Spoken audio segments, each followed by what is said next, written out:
Shock Monkey Radio is entertainment for adults, by adults, and the views and opinions expressed here do not reflect upon the sponsors or FXBG Public Radio. For additional information, please refer to the United States Bill of Rights. Stand warned. Starting a little bit early today. I got things to do, you understand. I'm a busy man. Every time I post a video about horses, I always get at least one comment, somebody going, "Oh, you're the evil one. Horses are cute and they're awesome," and stuff like that. And a lot of people may even say, "Am I missing something?" And so, yeah, you are. And so I was thinking about Don Quixote. You know who Don Quixote is? At all, you uncultured swine, do you know who Don Quixote is? The story of him. And if all literature falls into one of two categories, it's either comedy or tragedy. And if you look at the story of Don Quixote, it's a comedy. It's about a knight who has no quest, and so he rages against windmills, and that's the story. It's a comedy. It's an absurd knight-errant mission, as they say. That's a comedy.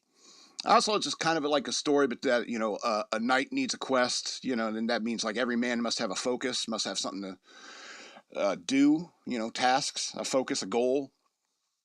And I think that's very true, and that's why I like that story, even though I never read it. I just know the general premise. I think I had one of those little, like, abridged versions as a kid. It come in a big pack. It got, like, of Mice and Men, and all great classics, Great Expectations, and stuff like that, And I read an abridged version of Don Quixote, and it's a comedy. It has to be. And if your life is either one way or another, if it's going to be a comedy or if it's going to be a tragedy, you're the one who chooses if it's going to be a comedy or tragedy. And that's what the whole horses thing is about. I'm not going to let my life be a tragedy. All right. I'll be damned. This is a comedy. My life is going to be a comedy. The story of my life is going to be a comedy. And that's what the thing with the horses is. And now that I've been thinking about it, with the windmills, and think about those windmills. What are they up to? Sit there smugly turning, smugly grinding grain, and like, "Oh, you're gonna bake bread with my grain harvested by the wind, and it's gonna taste like smog and bird farts." No, no. What's wrong with you? What's wrong with you, you stupid windmill? What's wrong with you, you Dutch people, weird Dutch people? Why don't you just use a river like everybody else? Think about it. You can get on Don Quixote's side. You know what I'm saying? After all, it's better than your life being a tragedy. Welcome to Shock Monkey Radio. I'm your host, The Madman. And we had... You can go to patreon.com/shockmonkeyradio, become a patron today, and you can get the last patron pack, a gift I've been giving out to my patrons. If you go to patreon.com, become a patron, you can get the last patron pack. You could also give me money on Cash App.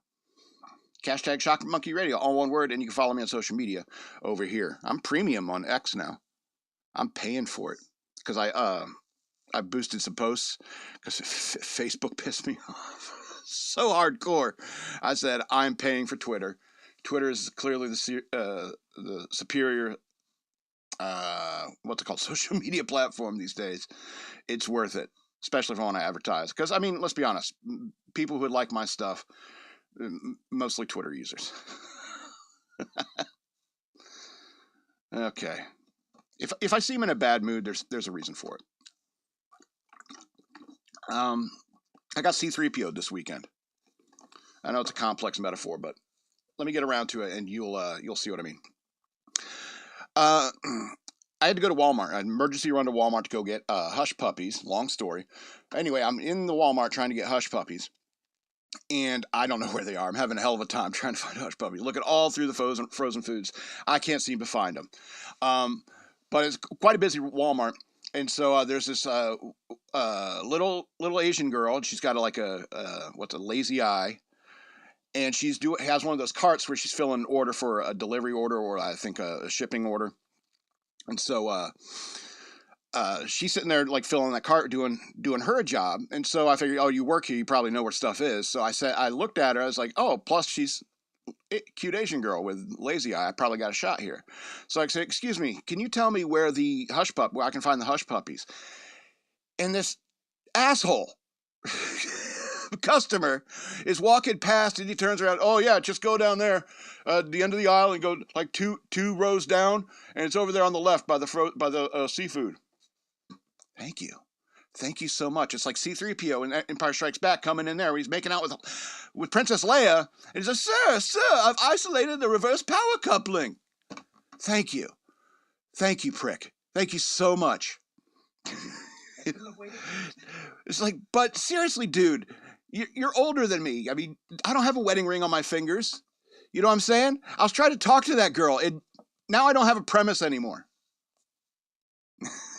So it makes me mad. Is that okay to be mad about that?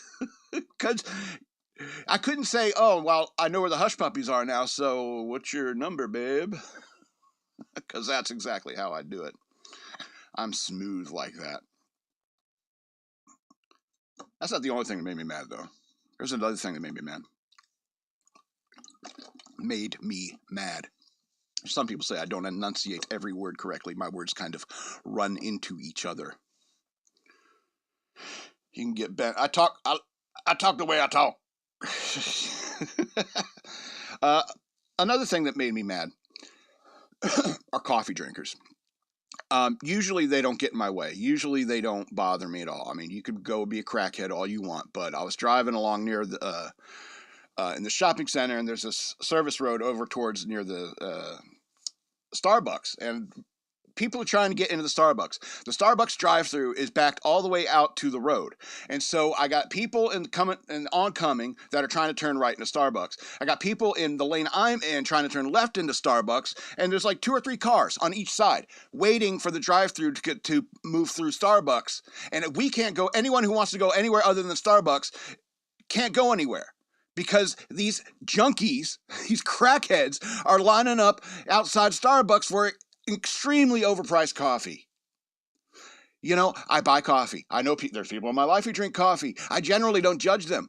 But if you start getting in my way, that's a problem for me.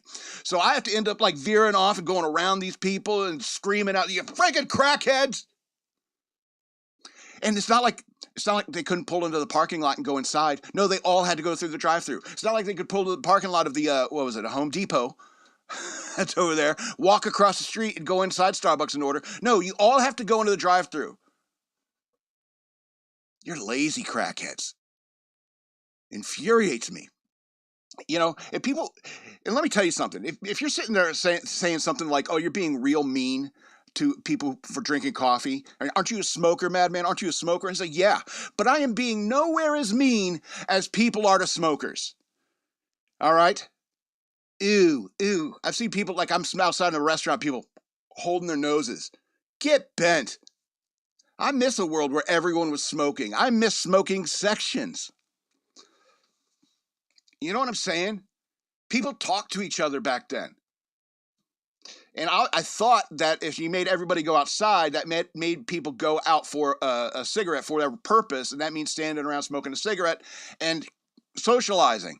After all, when I was growing up, I had a real hard problem socializing. But you get into a small clique like a bunch of smokers outside of your college history class, you could have some interesting conversations with people.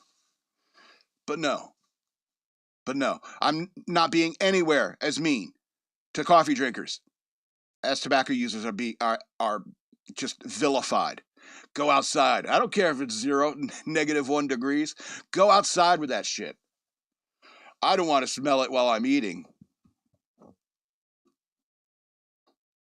Friggin' crackheads. I guess nicotine is a stimulant too, so I'm a crackhead too.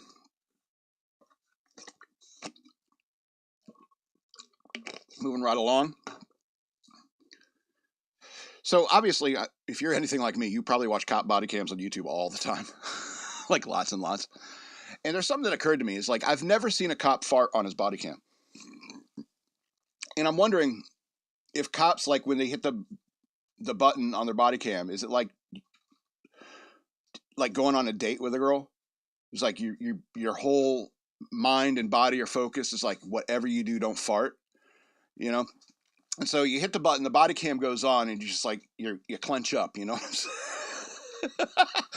And I wonder if that's like a natural thing, because maybe there's a cute girl that works down at the district attorney's office, and you get into an altercation. They got to review your body cam footage, and then there's like a section before the altercation or whatever where you let a one cheek sneak slip through. You know what I'm saying? And she's like, "Oh, I'm never going to date that cop," and there goes your chances because you farted on body cam. Not only that, it's like even like your fellow officers are going to clip that. They are going to get that video, take it home, and put it in their computer and make a video just to mess with you about it. But I think out of all the body cam footage I've seen, there should have been at least one guy who has been like, all right, you checking around that way? All right, I'm gonna look around. I think I want to double check over here behind this dumpster. And then he walks over behind the dumpster. He's like, ooh, okay. And his partner comes walking around the corner. Hey, yeah, nothing back here. It's like, oh my God, what's that smell? Oh, partner, that was I think a homeless guy pooped over there or something. Oh, that's gross. I said, yeah, I know. He's like, he must have been really sick. Those junkie poos are. It's. Why haven't I seen that on body camera?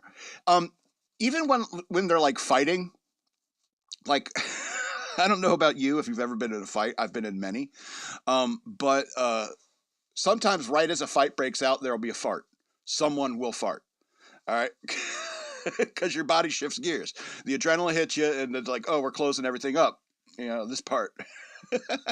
I've seen people poop themselves during a fight, and so so like as soon as the guy starts like throws a punch at you, wouldn't you hear like a? I've done it. I've farted as a fight broke out. Just me. Just me. I get nervous. It's like, oh, we're in a fight now. I'm the only one that pooped my pants. I never pooped my pants, but I have farted as a fight broke out because your body shifts gears. It happens, and not once on body cam have I seen that. Granted, if you're fighting, there's a lot of other louder sounds that could have drowned it out. But I guess you could always, as a cop, you could always still do the cough thing, like cough right into the microphone of the camera as you're farting. You could probably still do that. I didn't clip on that, did I? Of course. So I mean, I wonder if they're seriously thinking about that. It's like if they're riding around, it's like and having conversations like off camera. Whatever you do, new guy, you don't want to get caught on body cam farting. Yeah, the district, they have this like running thing on the district attorney's office where they keep adding cops who fart into it. It's a 3-hour video now, man. But at least they're kind enough not to release that stuff to the public. They get redacted clips. Maybe that's what it is. Like when you get the redacted clips from the police department, there's a beep in there. There's a beep in there, or they cut out the sound because these guys farting. I don't know. It just seems unlikely that we haven't caught it on camera yet. I don't know if you know how guys are. They do farts. All right, let's do a couple. What? I feel like why aren't there cops pranking other cops? Like, because they'll get in trouble next probably. To your body cam and fart. And be like, oh, bro, why did you just fart? Like, I don't know. Because I mean, it's somewhat unprofessional, I think. I mean, it's one thing to like sneak off. Yeah, I'm gonna check around the corner here. It's one thing to do that just to let a little gas escape. I understand, but if you're like coming up and next thing you know, IA comes down and they're like, you can't be doing that stuff. That makes us look bad as a department and stuff like that. Makes you guys look like a bunch of frat boys, and I don't know why is that such a bad thing. Some frats can be good. Anyway, I guess they all could be good if only they were. All right, let's do a couple movie reviews. Usually when I do a movie review, and it's not like for example, I did The Thing and Kill Bill recently, and so I'll get a lot more people watching those videos because more people are interested in those movies. But these two movies I watched on Tubi, and the movie reviews I do from Tubi movies get a lot fewer views because I don't know, people don't watch Tubi as much as I do, I guess. EK likes it. So both of these movies come from 2015. The first one is Lazer Team with a Z, Lazr Team. It's a comedy, and it's a pretty good one at that. So the basic premise is it starts with the wow signal, which is always fun, and the government absolutely was able to understand and receive the wow signal, and the wow signal was this alien race telling us conflict is coming, or we're going to send you a weapon to help you deal with this conflict, and so it'll be coming in like 20 years or something. So the government goes and they picks out the best baby. Very Aryan style. Pick out the best baby and start training them from birth all the way to be the guy who wields the weapons of this alien technology. And of course, he ends up being like a Aryan-like guy. And they train him. The aliens give him the specs about what the suit does and so forth. And so they train him to use the suit, to be in best physical shape ever, and intellectually as well. And so he's ready to get it, and the pod is coming with the weapon. And then there's this side story about this cop and this kid that's dating this cop's daughter, and these two country boys. The cop is stopped with this kid in his car because he has been dating his daughter and he doesn't like him. And he has to stop these two country boys here on the outside because they've been shooting off fireworks. They've been drinking beer and just shooting off fireworks. And so he stops them, and as they're shooting off one of the firework hits the pod as it's coming in, and it crashes among these four guys. And instead of one person getting the entire suit, these four guys got these four different parts of the suit. The one guy here, I forget his name, but he had the boots, and the boots made him like run real fast.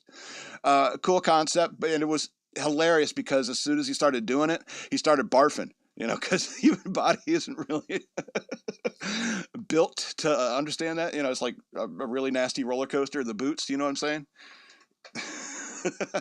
The kid, he got like the laser cannon arm, which is pretty badass. The cop, he got like the defensive shield, which is also kind of badass. But the dumbest guy in the group here at the end, he got the helmet. All right, and the helmet like drilled into his skull. By the way, all these things like affixed to these guys, so they can't remove them.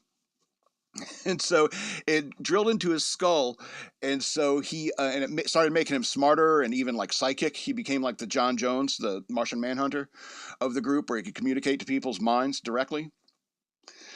And it was kind of cool, but it's also he was the dumbest guy in the group, but because he started getting smarter, his dumb mind thought that he had to start talking in a British accent, so he started using British accent and British colloquialisms. It was weird and hilarious, obviously. It's only a PG-13 rating. I would have pushed it to R because there's one scene that I was like, this is not for children. 13 or over. It's not, yeah. This is like 18, yeah, 18 plus film.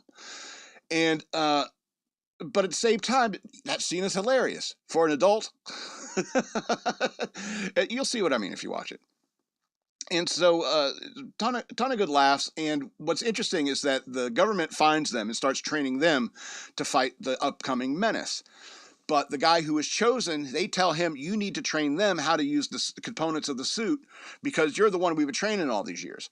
And at first he kind of comes off like a douche because he's like, oh, this is meant for me. I'm the one who's supposed to have this stuff. And you start feeling, oh, yeah, that guy's a real jerk, real selfish jerk. But towards the end of the film, he actually redeems himself and becomes kind of a good guy. I really did like that aspect. That's cool. It shows what they call character development, despite an otherwise silly comedy with a bunch of bickering between a unique cast of diverse characters. You know what I mean? They made a sequel, Lazer Team 2. I didn't like that one as much. The whole premise was that like this lab assistant that the smart guy was working with like fell in love with him, but then they found a way to like remove the helmet and remove the parts. And then he went back to his old country boy self, and she's like, ugh. And that was like the only funny aspect of the second movie. So Lazer Team 2015, 9 of 13 stars. pretty decent laughs, pretty interesting premise. Obviously, they learn how to work together as a team, and it's not exactly a innovative plot, but I mean, it's kind of got like Voltron meets Greatest American Hero in a way. It's kind of cool. Worth the watch. 9 of 13 stars.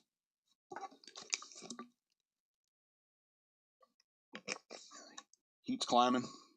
We turned off the air circulators and woo! I need a little water.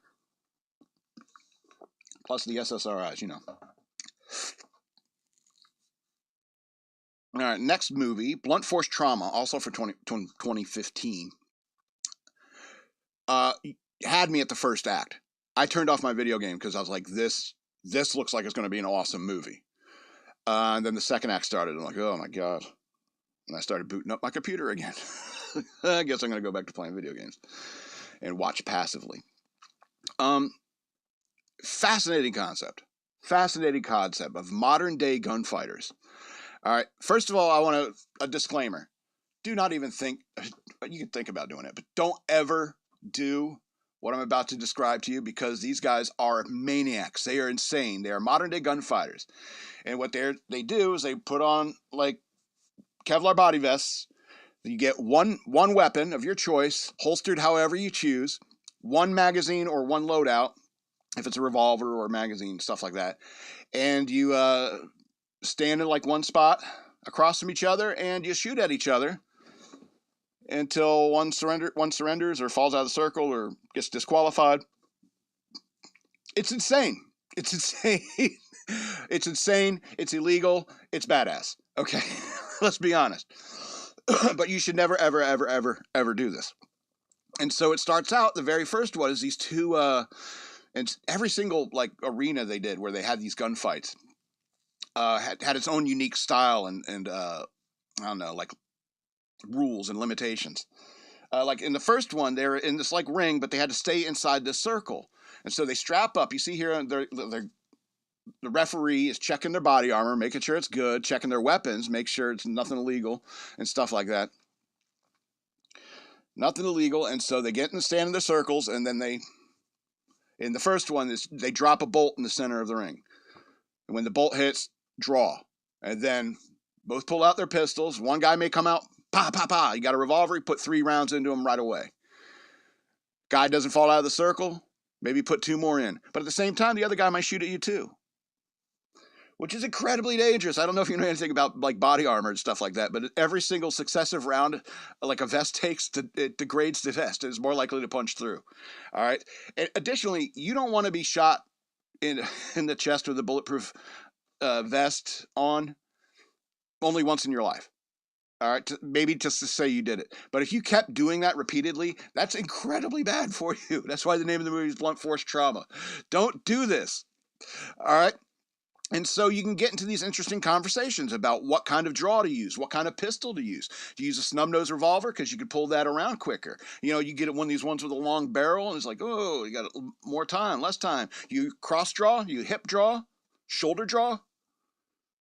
And so it becomes an interesting, like, modern gunfighter movie. The second ring, where they've had a showdown event, was awesome too, because they fought in this trench, and the trench was like 4 feet tall, or like 4.5 feet tall, so it came up to like your elbows, and so it was hard to kind of maneuver your arms in order to draw and so forth. So you may want to choose a different holster, different carry, different way to draw. It was interesting. And then the second act began, and like, oh, the chick is a gunfighter. Okay, a chick gunfighter would be dead in minutes. Let's be honest. And the chick gunfighter has a vendetta, and she starts banging that. I guess he's a good-looking guy, because I've seen him in several movies playing good-looking guys. And so they start banging, and it's like, wait a minute, is this a softcore porn? What's going on? Is this how you try to keep women in this? Why can't you just do gunfights at different crazy locations and different rule sets and do that? You can even have a rivalry between a couple of gunfighters and so forth. Do it more like, I'd hate to say something like Over the Top, where it's just arm wrestling over and over again. Just do that. That's much better film. But it got wrapped up in all the drama. It was like, oh, I'm banging this chick and I gotta care what she thinks. And and all this stuff, and why just have gunfights? Just like a purely guy movie. They can't make those anymore. We've got to make it equal for all audiences. It's like, why not? Make a movie for men. You make tons of movies for women. Barbie, tons of them. Blunt Force Trauma, 2015 movie, 6 of 13 stars. Like I said, incredible premise, and then just like a cop on body cam right after that. All right, let's get into the news worth knowing, moving right along. Did I mention this cute guy behind me? You like that? I like that. I made him with grok. He I was just sitting there like watching one of these movies, and just I fed the image into just give me random different things, and I came across something that I liked, and I like this one. My problem with the AI is that it kind of defaults towards cutesy, and I'm not immune to cutesy stuff, obviously. But I don't think that that's my particular style. I don't want anyone thinking this is a show for children at all. Even though I think there are children who wonder how come no cops ever farted on body cam? That's probably something I would have thought of as a 13-year-old. All right, let's talk about England for a second. UK Prime Minister backtracks on trans women are women claim after court rules that legally they are not. Why would you don't put a contraction in a headline? Alexander Hall, who wrote this article.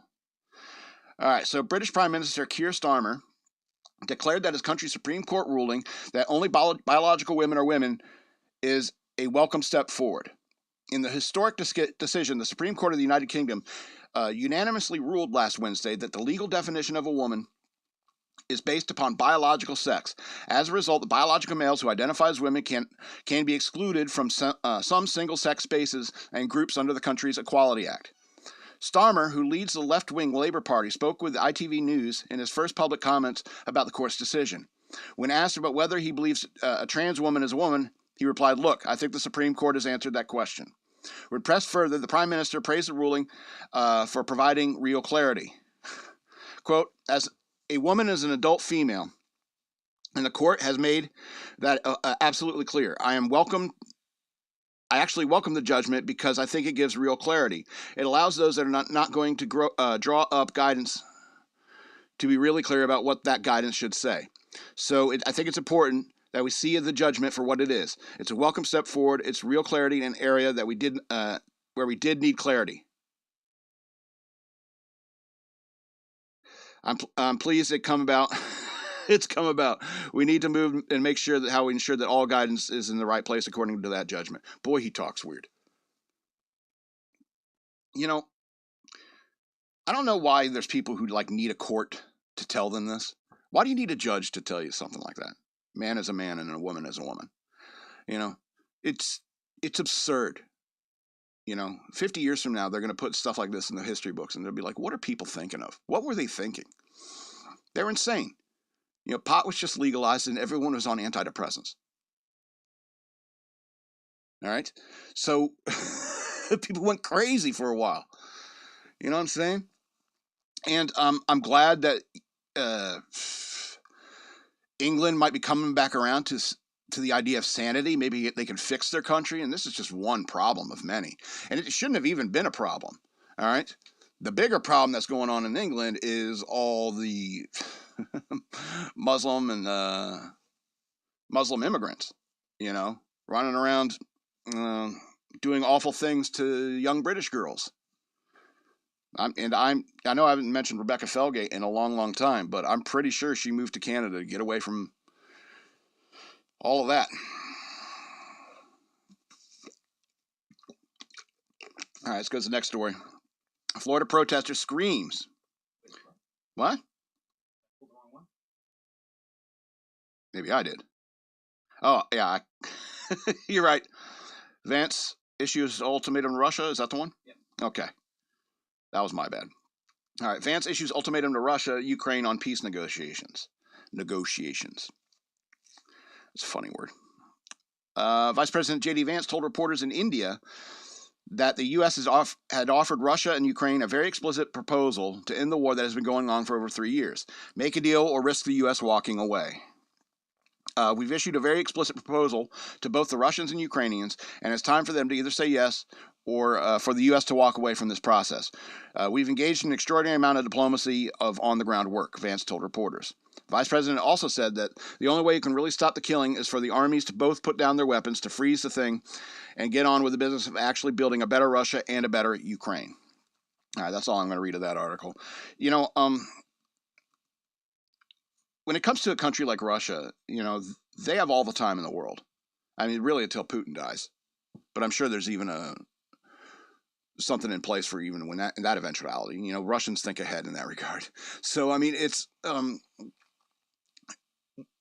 when you have a power like that where the people in charge don't change, certainly not as much as the United States, you know, you have the benefit of time. You could sit on your haunches and outwait this Republican wave. I hope that the Democrats get back in and they won't care that you just take over Ukraine, any territory you want, Russia. They have that benefit to outwait us. That's what all of our enemies do. They wait for the American voter to get all like flighty and say, oh, a black guy, I'll vote for him. Oh, a woman, I want to vote for her. You know, vote for candidates for very stupid reasons.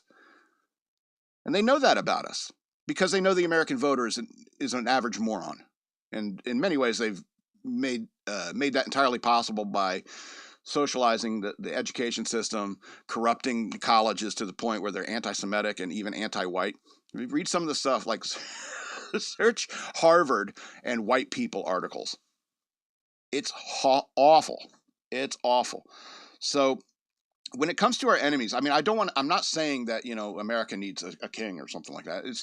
What I'm saying is that we need serious leaders in power that understand our role in the global stage, and that if you really want peace in Ukraine, like people have been since this whole thing started, people are like, peace in Ukraine. If you really want that, you got to start voting Republican, like consistently on everything. Obviously, even if it's a terrible candidate, you know, you go with someone else. But I mean, it's obviously there's exceptions. But what I mean is that these liberal ideas and so forth is what has corrupted places like England. It has allowed this stuff to go on in Ukraine for so long. And if you're really interested in ending a war, here's a news flash for you. Russia doesn't give a shit about dead soldiers, dead civilians of any kind, not even their own. They don't care about that. People are dying, and the United States is like, people are dying, and we need to stop this, or we're going to walk away. And Russia would be like, walk away. We don't give a shit. In 4 years, we're going to do whatever we want again, because your dumbass electorate is going to vote some chick in. They're going to vote AOC into office, and then we can do whatever the hell we want for another 4 years, or 8 years, because they're just so happy they voted a woman of color into the presidency for the first time. Yeah, I'm in a bad mood. All right, let's go to the next story.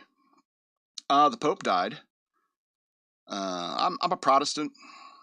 I really don't like how the Catholics have this weird king fetish. I don't like their weird country, their own little private city inside another city with its own laws and own rules. That's weird for Christians to do.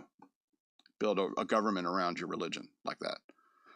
And I'm not saying that, you know, the separation of church and state is in the Constitution. I'm not saying that, but what I'm saying is that I'm a Protestant. I don't think that there should be anyone in between you and God. And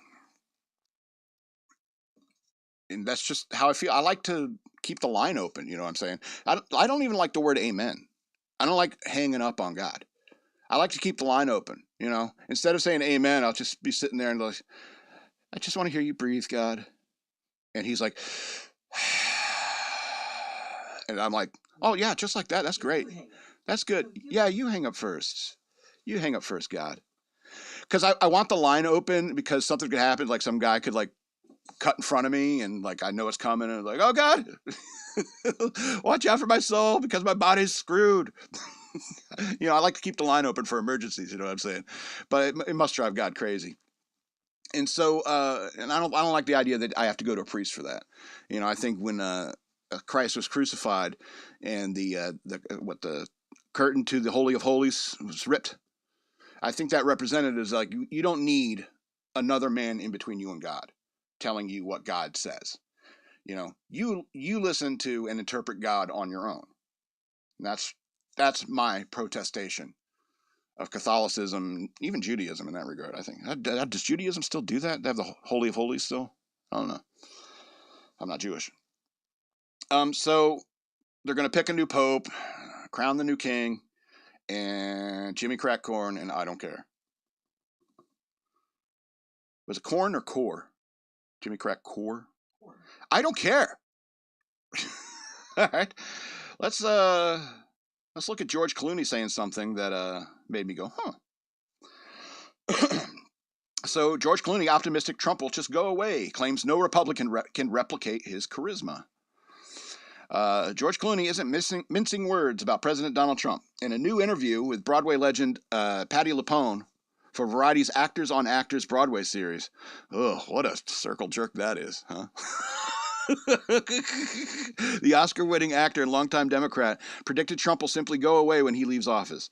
Clooney made the comment during the broader conversation about political cycles and lasting impact of authoritarian figures. From President Jackson to Joseph McCarthy to this, okay, the authoritarian, the demagogue, it goes away when they go away, Clooney said, referring to Trump, and he will go away. Clooney didn't shy away from acknowledging Trump's magnetism either. The Republican Party, they don't have anyone that's as charismatic as him. He's charismatic. There's no taking that away from him. He's a television star, Clooney said.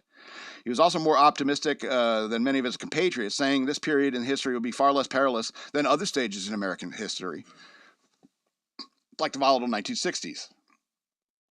We've been in much worse places, he said. The only thing that's different is the source of information and how much and how many different sources. It's the only thing that's different. But it's not nearly as violent, even though it feels violent. It's not nearly as hopeless as it was at that moment in time. As Buddy Clooney's a Democrat, blah, blah, blah. But, I mean, he did call for Biden to, and that's what the rest of the article says, he did call for Biden to step down. Clooney is a Democrat, and he's not an unintelligent man, because you have to be somewhat intelligent to be such a mover and shaker in Hollywood when you're such a terrible actor. It's an interesting thing that he said, but here's the thing about demagogues, like real demagogues, they don't just go away. They end up, being killed, usurped and killed. I don't know if you know. And so that means one thing is that Donald Trump is not a demagogue. All right. So cool your jets. Relax. It's an interesting take. I do think that Trump may go away. I think that for the rest of his life, people are going to try to kill him because so many people have been brainwashed by the anti-Trump machine. Trump had such a huge decade that even when this term is over, I wouldn't be surprised if he just, I'm just going golfing. Leave me the hell alone from now on. And he has every right to do that. And so I just wanted to save money on security for the rest of my life. But I mean, if that was actually his attention, it kind of upped the cost of his security for the rest of his life in many ways too. So I don't know. Maybe he's just trying to do the right thing. Who would have thought? All right. I do think that Trump will go away, but you guys are calling him like a fascist. He's going to take over the government and stuff like that. The whole January 6th nonsense. All right. And Democrats, even now, are like, nah, he's probably going to, when his term's over, he's probably going to go away. And the and then like the own is the fact that it's like, there's never going to be another Republican as charismatic as him again. Nonsense. I'm Republican. And I'm pretty damn charming. George Clooney. He plays George Clooney in every movie. You know that? That's not acting. That's John Wayning. All right. Let's do 2 funny stories and then we'll get out of here, huh? A short show, I know, but I got things to do, you crybabies. All right. Florida man offers police booze during car chase. Don't know if he was expecting us to just say cheers. Don't drink and drive. Luis Cassiano, good way to start it. Don't drink and drive. That's good advice. A Florida man casually offered pursuing deputies a vodka spritzer in the middle of a car chase after he allegedly stole several items from a convenience store, authorities said. Are you going to get those cops on receipt of stolen property? Deputies with the Highlands County Sheriff's Office responded to the Spring Lake Market on Saturday after Richard Christopher Smith, 39, allegedly took items from the market, including several alcoholic beverages, and walked out. As the deputies arrived, Smith fled in a vehicle, prompting a pursuit, the sheriff's office said. It was during the pursuit when Smith held out a can of Kettle One vodka spritz out the window as he drove by a deputy trying to get him to stop, telling the deputy, "I was just going to give you a drink, that's it," as he passed. We don't know that if it was expected. We don't know if he was expecting us just to say cheers and let him go or what.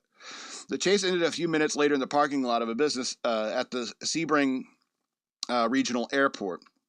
After his toast, Smith, who is a Miami resident, tried to ram two patrol vehicles as all four of his tires were flattened by spike strips, police said. He was unfazed as he calmly tried to walk away from the scene, which was surrounded by deputies and all puffing on a cigarette, authorities said. "You guys had fun though, right?" he asked. He was eventually tased in the middle of a smoke break and arrested. Smith is charged with 2 counts of aggravated assault on a law enforcement officer, the cars. Battery on a law enforcement officer, must have hurt one of the cops. 2 counts of resisting arrest, DUI, refusal to submit to a DUI test, and petty theft. His bond was set for $120,000, so $12K he's got to draw up for a bond. Do not do this. It's a funny story, yes. Do not do this. I know that a big reason a lot of us like the body cam videos is because like drunks are funny. They can be funny, but sometimes they can be scary too. And if you had to, use the spike strips to pop this guy's tires, and he damaged a couple of cop cars, you need to throw the book at this guy. You really do. Even if you're having a laugh about it, even if you're joking about it on your police department's Facebook page, you need to throw the book at him because you should not do this. All right. A criminal with a sense of humor is still a criminal. You know what I mean? All right. Last story from Westchester, New York, where G-Dog lives. I doubt he had anything to do with this, though. New York cops capture alpaca that was on the lam after escaping a trailer. We get all kinds of interesting 911 calls, Westchester County Police said. Police in New York State received an unusual call and ended up having to wrangle an alpaca that was on the loose. Westchester County Police said the department received a report Thursday morning about a llama on the run in Kisco Avenue, although the animal actually turned out to be an alpaca.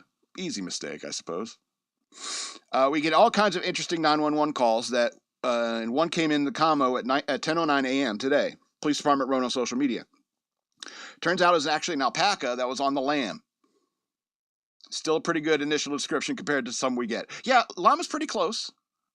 Like, I think as close as it gets. They said horse. That's when you get the SWAT team going, right? The alpaca was soon rounded up safely thanks to the quick responses of Officer Mirko and Rodriguez, department continued. Police said the animal had slipped out of a trailer near Hotel MTK on Pat Riley Way. And the alpaca traveled over to Kisco Avenue near the Land Rover dealership, and the department jokingly suggested the animal may have been looking to upgrade his ride. Alpacas can't drive. Llamas can.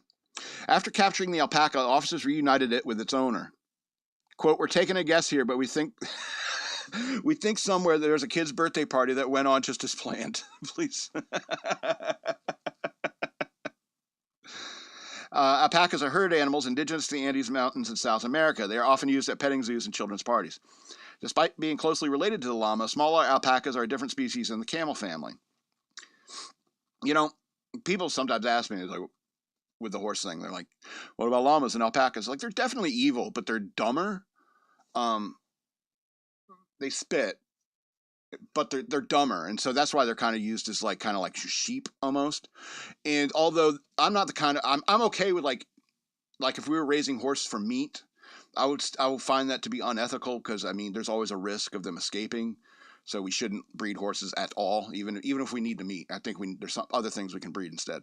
So, but when it comes to like shaving alpacas for their wool, I'm okay with if somebody wants to keep a bunch of alpacas. If you feel like you want to wrestle those crazy creatures and shave them once a year or whatever you do, That's your business. But I mean, they're just dumber, and I don't think because their necks are so long they can't escape the way horses can. You know, they had a riding thing up the road last week. Do you notice that? Yeah, all those girls riding horses, and the whole place is surrounded by a fence, and inside there's a bunch of fences that they're jumping the horses over. They're teaching them how to escape, and they don't escape. What the hell is going on? Anyway, these are the kinds of things that keep me awake at night. This is going to be the end of the show. I'll remind you again, get the last patron pack. I want it out of my house. Patreon.com/shockmonkeyradio. Become a patron today. I'd very much appreciate it. Or you can send me money through Cash App. Use the hashtag shockmonkeyradio, all one word. I also have a Zazzle store. You can look down in the description. It's not there now, but it'll be there later. But you can look an older video, and there's like links to the Zazzle store and Patreon and so forth. And my books that are available on Amazon.com if you feel like reading. Over here, you can follow me on social media at DNALETSAW. That's the word Wasteland on X. At SLRobbins13 on Instagram. This has been Shock Monkey Radio. I'm the Madman, and I love you.